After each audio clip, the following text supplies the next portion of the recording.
ce fait divers parisien m'avait paru un bon sujet de reportage.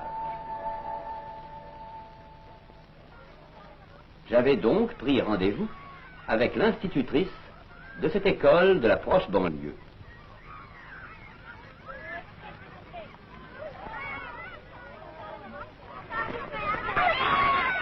Lequel de ces gamins était Maurice, le petit fugitif, me demandai-je en traversant la cour, sans me douter du long voyage où allait m'entraîner cette enquête. En effet, ma conversation avec l'institutrice prit vite un tour inattendu. Voilà. Maurice étouffait parmi les usines et il est parti vers les arbres et le soleil.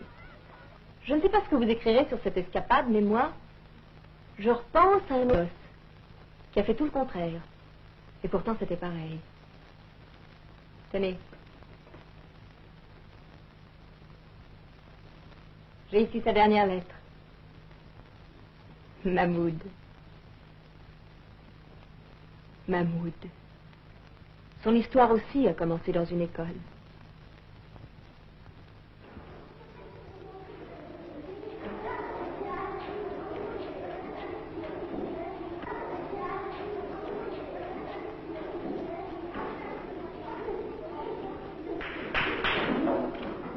J'étais alors au Maroc et je venais d'être nommée dans un poste du Sud. Vous n'imaginez pas ce que c'est que d'enseigner le calcul, la grammaire et la morale à des petits berbères des bords du Sahara. Je me souviens du jour où j'ai remarqué pour la première fois Mahmoud. Je mange, je ne mange pas. Je ne mange pas. Ali, est-ce que tu as une sœur? Oui, madame, j'ai une sœur. Et toi, Brahim? Non, madame, je n'ai pas de sœur.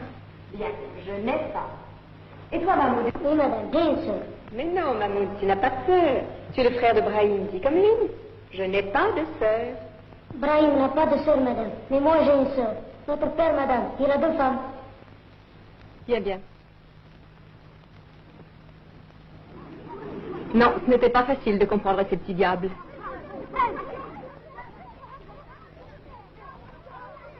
Certains soirs, je me sentais bien seule, en regagnant tout près de l'école mon logement, avec sa véranda faussement mauresque, et les ridicules plates-bandes où je m'obstinais à soigner les roses de France.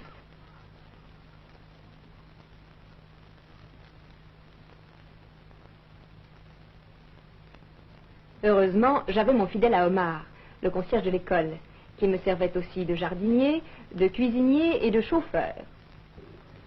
Le pneu, il est réparé, madame. Ah, merci.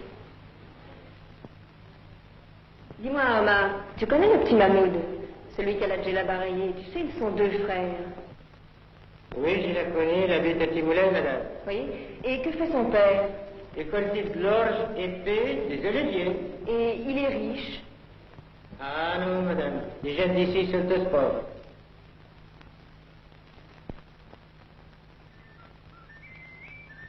Je devais les faire bien souvent, ces 3 ou 4 kilomètres de route brûlante qui séparaient mon école de Timoulet, le hameau où habitait Mahmoud. C'est ça, un oasis. Une maigre palmeraie étirée le long d'un filet d'eau et un puzzle de cubes de terre séchée.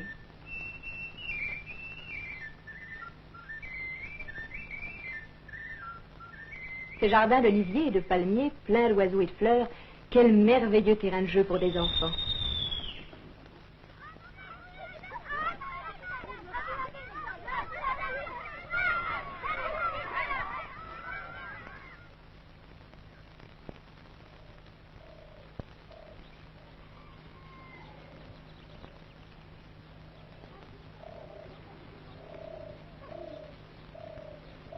Mais sous des dehors paradisiaques, je m'en rendais compte rapidement, la vie de l'oasis est des plus rudes.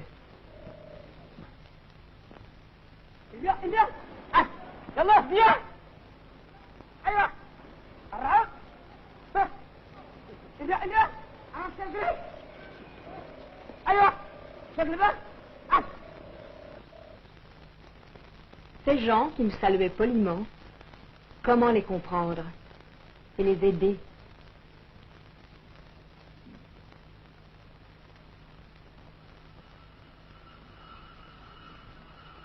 Deux ou 3 fois, j'avais risqué un coup d'œil dans la maison de Mahmoud.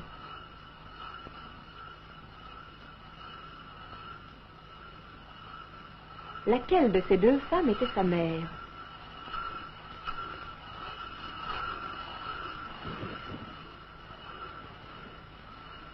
De la viande une fois par mois, de l'huile rance, de la bouillie d'orge broyée, quel régime pour les enfants.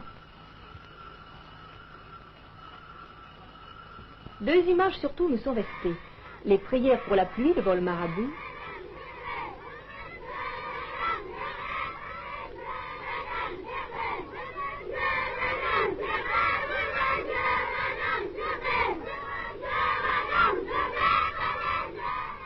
Et aussi le dépiquage des quelques épis épargnés par la sécheresse. Avec des procédés aussi rudimentaires, c'est la disette, les bonnes années.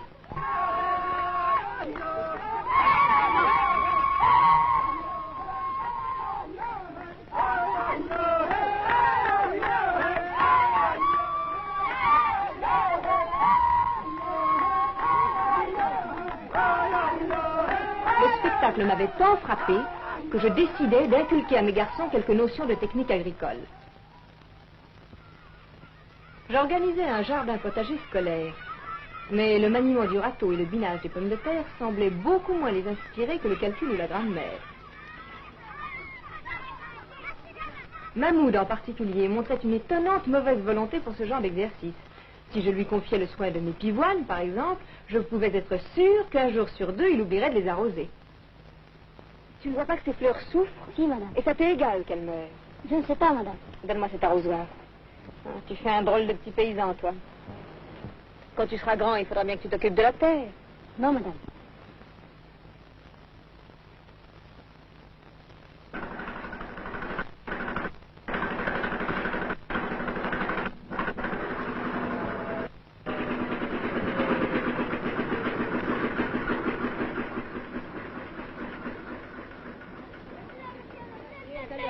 Qu'est-ce que c'est, Omar? Oui, madame, il a cassé le moteur. Il faut toujours toucher quand je la fais marcher. Et puis, c'est pas son affaire. Alors c'est comme ça. Tu ne veux pas porter les arrosoirs, mais tu voudrais bien faire marcher les motopompes. Eh ben mon petit, c'est trop. Tu seras consigné toute l'après-midi jeudi à l'école.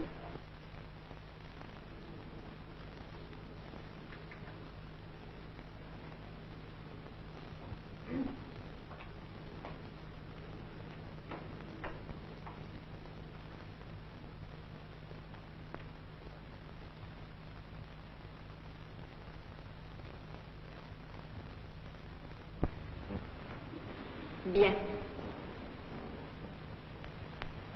Dis-moi, Mahmoud, pourquoi tu étais si désobéissant? Je veux connaître la mécanique, madame. Bon, vous dites tous ça. Moi, madame, c'est pour de vrai. Eh bien, je te crois. Veux-tu que je t'emmène et que je te montre comment marche une automobile? Ça nous fera une promenade. Oh, oui, madame. Je ne pense pas qu'au cours de cette randonnée, Mahmoud t'a appris grand-chose sur la conduite des voitures. Moi, j'appris à le mieux connaître, lui et son pays.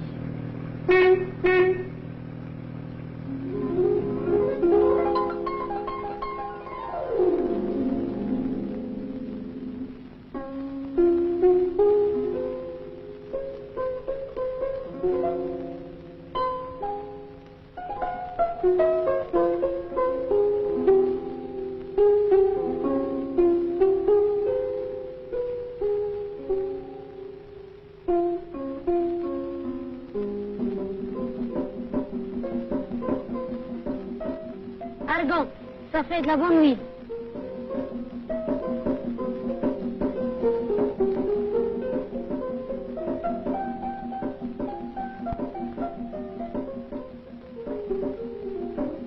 Hermos, poison.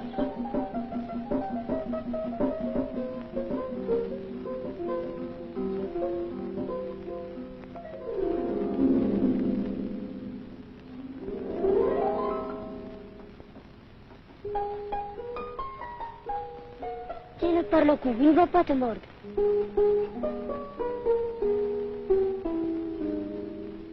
Tu veux que je le lâche?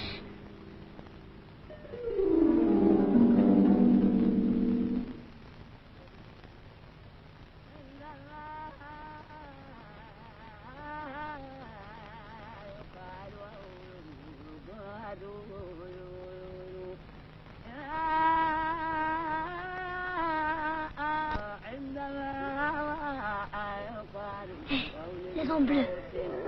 شهي يهمون العلم إلى أمر راضي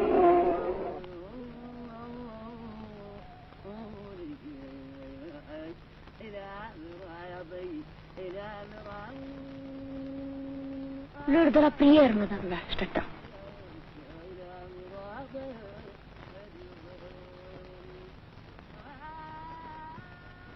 J'avais gagné sa confiance.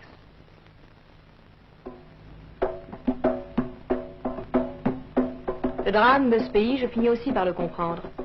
Si cette terre devenait déserte, si ces maisons tombaient en ruine, c'est que le quart de la population s'expatriait, émigrait vers les villes.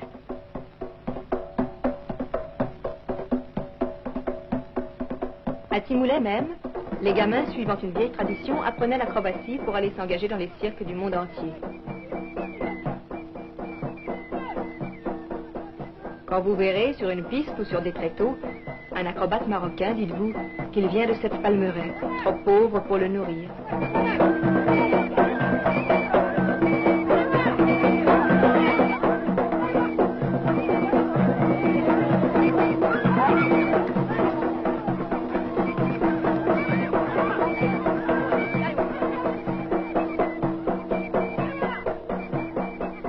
Tout le monde ne peut pas être acrobate.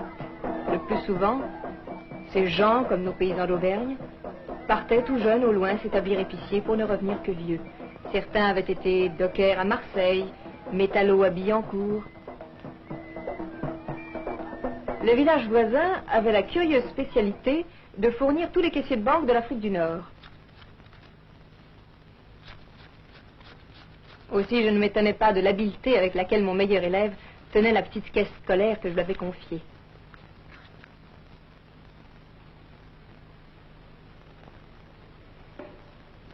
728 francs, madame. Bien. Allez, allez. Reprenons. L'Afrique, l'Europe, et de l'autre côté de l'océan Atlantique, l'Amérique. Qui peut me dire quelque chose sur l'Amérique? C'est le pays où il y a des grandes maisons et des grandes machines.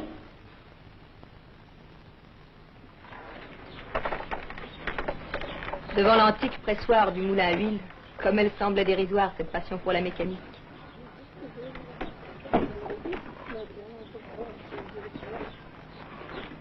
Je le retrouvais là, une semaine qu'il avait manqué la classe, et que je m'étais mise à sa recherche.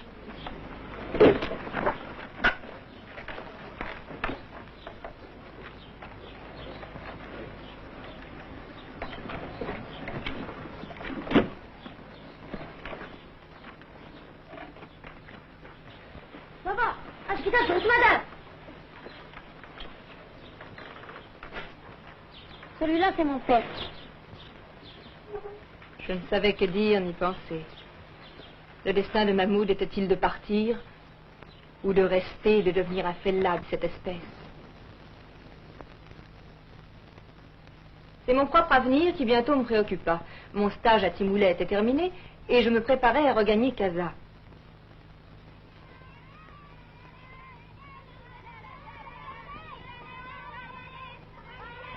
Mahmoud!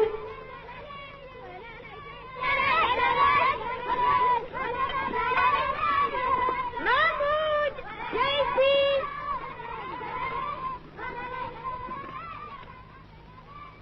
C'est le tracteur qu'on t'a fabriqué. Avec ça, tes fleurs, on va bien les cultiver. Et c'est vrai que tu pars. Eh oui. Je dois aller dans une autre école à Casablanca. Emmène-moi avec toi. Emmène-moi. Tu vois, tu t'en vas toi aussi. On ne peut pas rester dans ce pays. Tu es encore trop petit. Et puis tu sais, il faut savoir beaucoup de calculs pour être mécanicien. Allez, promets-moi d'être bien sage et de bien travailler. Hein? Oui, madame. Et le lendemain, en partant, je le vis qui me guettait sur la route. Je pensais alors, pour la dernière fois.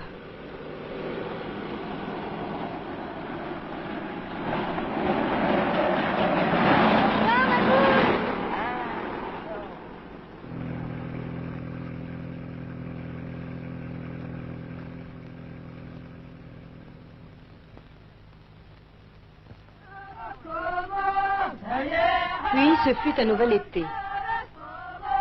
Sans doute dans la palmeraie se répétaient les mêmes gestes éternels.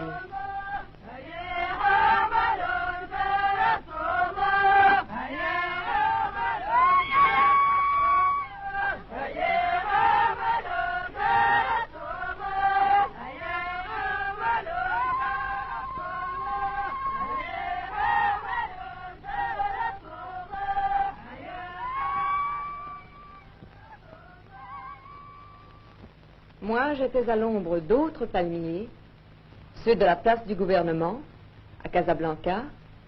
Quant à Omar, qui était toujours l'homme à tout faire de l'école, m'apprit que Mahmoud avait quitté le pays après avoir fâcheusement puisé dans sa petite caisse.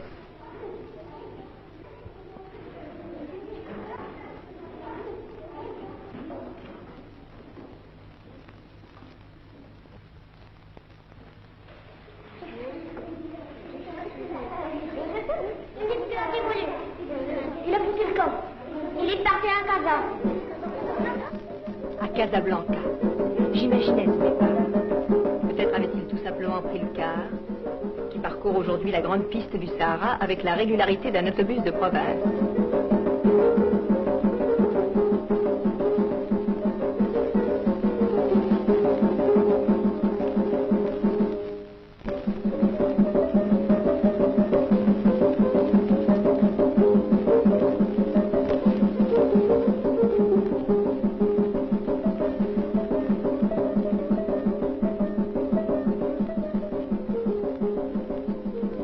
Pour gagner son passage, il avait dû se faire engager comme graisseur par un camionneur indigène.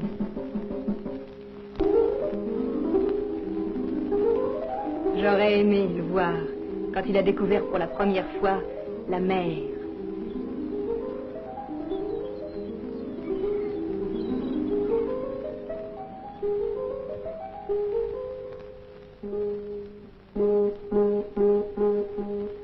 Ou bien la neige.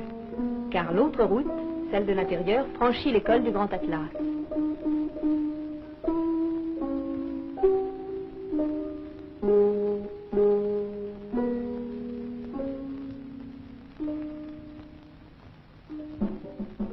Après Marrakech, il y a le train, et il était débrouillard.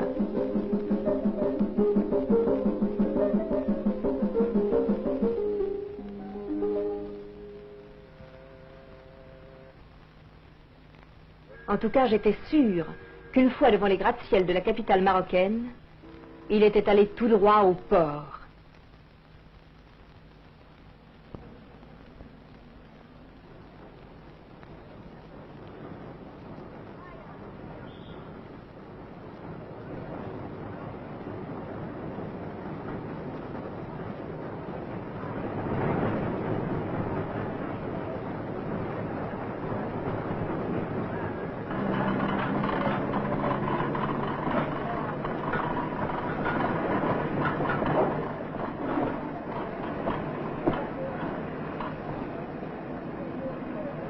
Il régnait alors sur les docks une activité intense.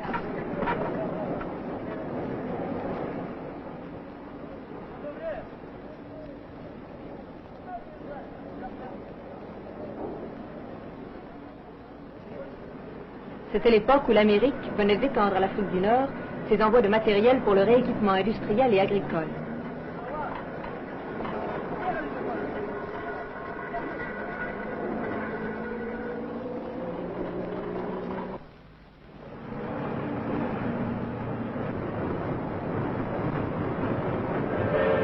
Cette fois, il pouvait en voir des grandes machines, mon petit Berbère.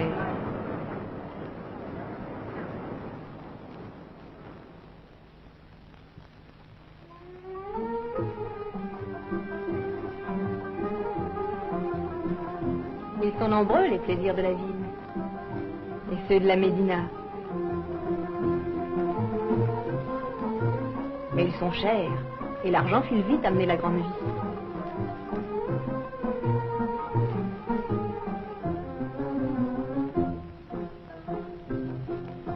En bon musulman, on fait toujours largement l'aumône, jusqu'au jour où soi-même... Barakallahu fik, monsieur. Barakallahu fik. Barakallahu fik. Mais non, il était trop fier pour cela. Il avait dû chercher du travail. Il logeait sans doute maintenant dans quelque coin de cette immense bidonville, de cette zone dont les taches s'étendent autour de la moderne et blanche casa.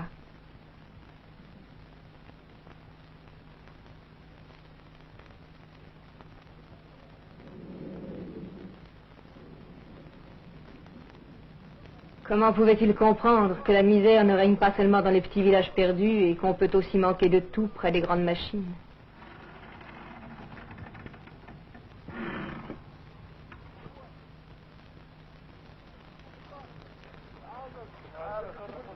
Ici, il faut partir de bon matin pour descendre dans le centre, à la recherche de je ne sais quel gagne-pain.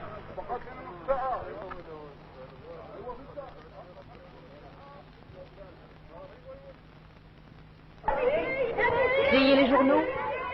Impossible sans être embauché par le caïd des vendeurs qui exploitent cette corporation enfantine. Car pour tous les petits métiers, les places sont âprement disputées.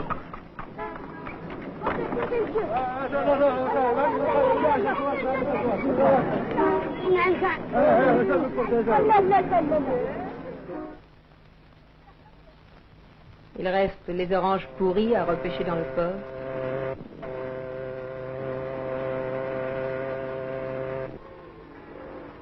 Ou alors, à Casa aussi, il y a beaucoup de mauvais garçons.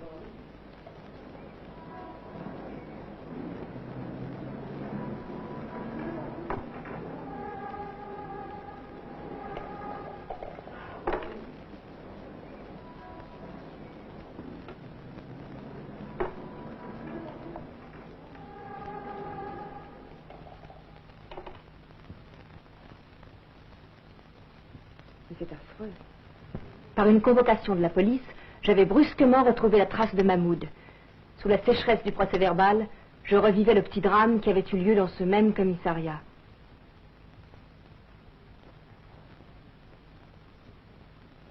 Paraissant âgé de 11 ans et déclarant se prénommer Mahmoud, amené au poste à 15h40, à la suite de son arrestation au cours d'une ronde de la patrouille de service dans le quartier sud de la Médina, pour défaut d'identité et vagabondage.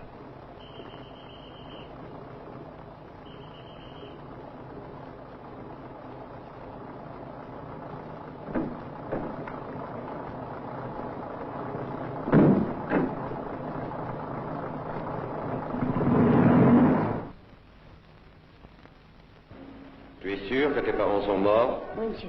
Et où habitent-ils? Du moulin, monsieur. Ricard! Timoulet, ça me rappelle quelque chose, une affaire de vol scolaire.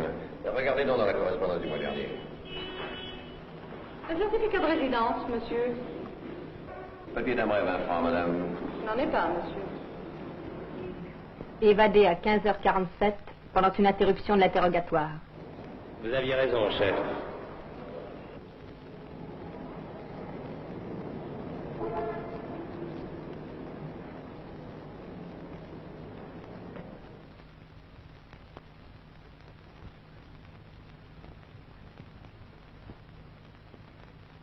Non, Mahmoud n'était pas un voleur.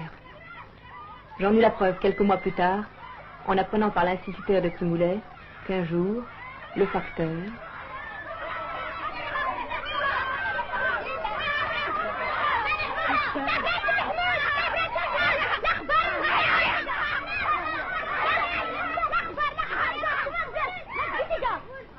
Bonjour, Ali. Bonjour, monsieur d'abord.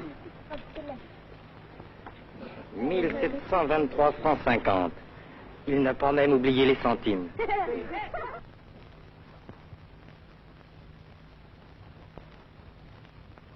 Pour pouvoir économiser sou par sou le montant du mandat, il avait donc trouvé enfin un vrai travail. Cireur, peut-être. Une boîte, 2 brosses et un chiffon, c'est un fonds de commerce pour un petit Marocain.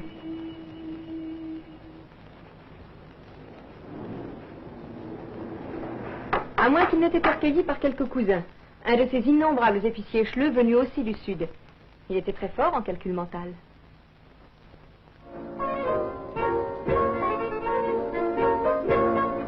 J'avoue qu'au bout de quelque temps, je l'avais un peu oublié.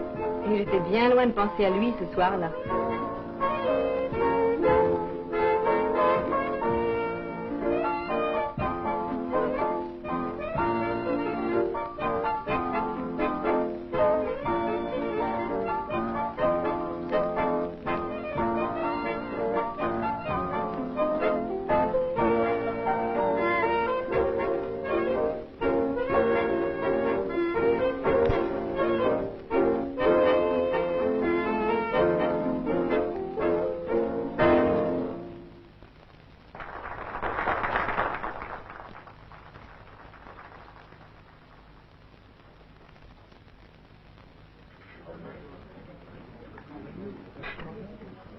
Au restaurant où mon premier geste avait été de l'emmener, je lui ai enfin le récit exact de ses aventures.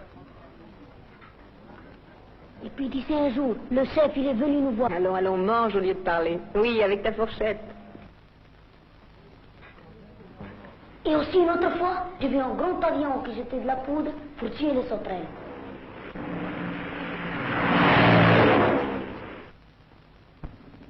Il en revenait toujours à l'été qu'il avait passé à la campagne, après avoir quitté Casa par peur de la police, dans une sorte de ferme coopérative modèle, un de ces secteurs de modernisation où des techniciens initient les paysans indigènes aux nouvelles méthodes de culture.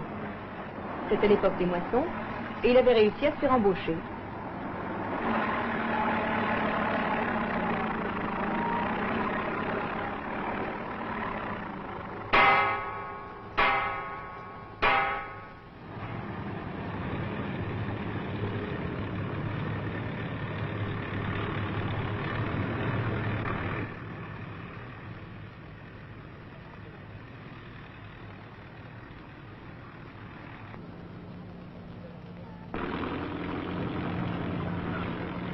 Il avait été remarqué un jour par celui qu'il appelait le grand chef et qui devait être un ingénieur agronome en inspection. Oh, mais il n'a pas 12 ans, celui-là. Il est de la tribu? Oh non. Il s'est présenté l'autre jour. Il dit qu'il n'a pas de famille, mais ce n'est pas le courage qui lui manque. Ah oui. Écoute un peu. Et d'où est-ce que tu viens? Casa, monsieur. Allons, tu es un chleu, dis la vérité. Timoulet, monsieur. Timoulet. Près de Tisnitsa, par exemple. Eh bien, tu vois, il y aura bientôt des tracteurs et des moissonneuses comme ça chez toi. Oh non, monsieur, chez nous, il y en a que des chariots en bois. Timoulet, c'est cette palmeraie près de Bouizacarne, où nous installerons une annexe du secteur 15. En automne, Mahmoud était rentré à Casa, où il avait cru réaliser enfin son rêve, devenir mécano.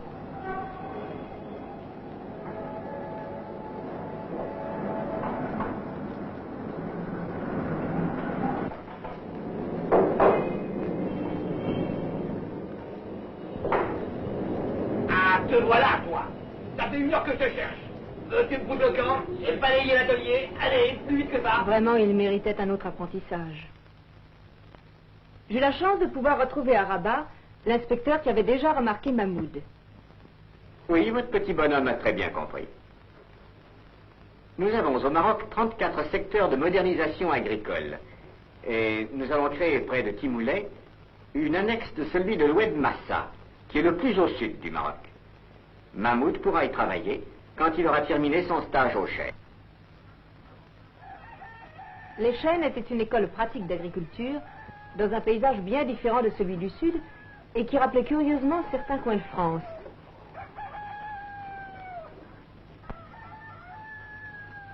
Sur ma recommandation, l'inspecteur avait accepté d'y faire entrer Mahmoud malgré son jeune âge. Pendant quelques mois, car je suis rentrée ensuite à Paris, j'ai pu suivre les débuts de la nouvelle carrière de mon gamin.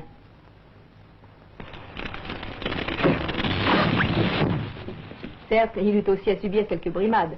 Il n'est pas facile d'être le benjamin d'une promotion, surtout quand on arrive de son bled et qu'on couche pour la première fois dans un lit.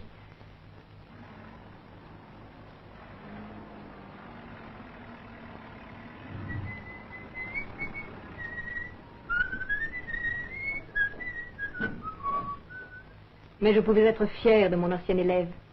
Dans les leçons de théorie, il était encore en tête de sa classe.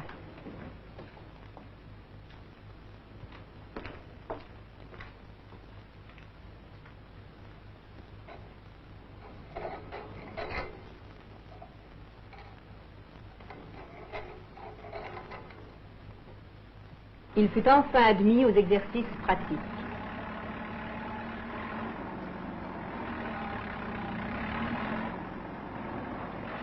Se souvenait-il alors du jour où, pour la première fois, je lui avais fait tenir un volant? Mon brave petit Mahmoud. Mon brave petit Mahmoud. Et comme je lui demandais la fin de l'histoire, elle me fit lire la dernière lettre du petit Marocain. Ça a bien marché pendant le dernier trimestre.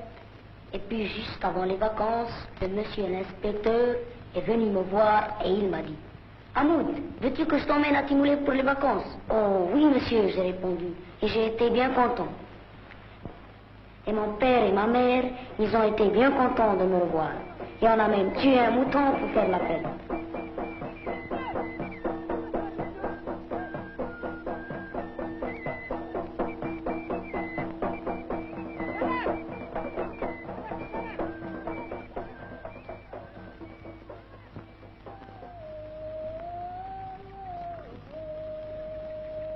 Le vieux moulin, il ne marche plus.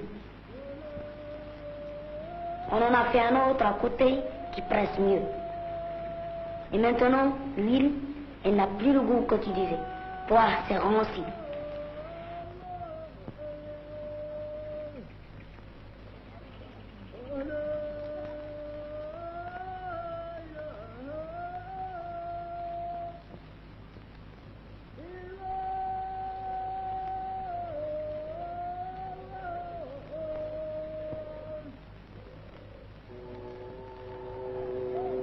Mais ce que surtout j'aurais voulu que tu vois, c'est quand on a battu le blé.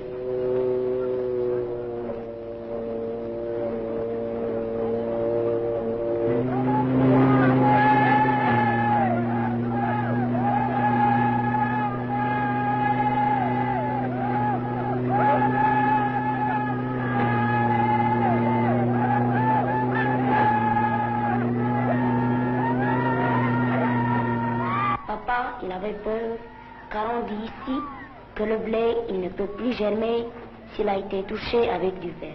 Mais moi, je sais que c'est pas vrai. Cette année, il n'a pas beaucoup plu, mais on a un nouveau réservoir.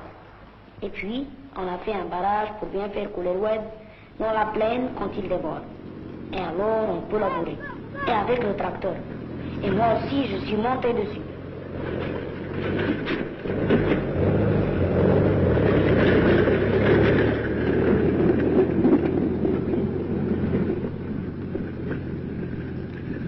Ton élève qui ne t'oublie pas, Mahmoud. Et hier, j'ai attrapé un très gros lézard. Ce que j'aime le mieux, c'est le post-scriptum. La récréation est finie, venez donc voir mes gosses. Maurice, c'est le petit blond là-bas à gauche. Maurice, Mahmoud, oui, ce sont bien les deux faces du même problème.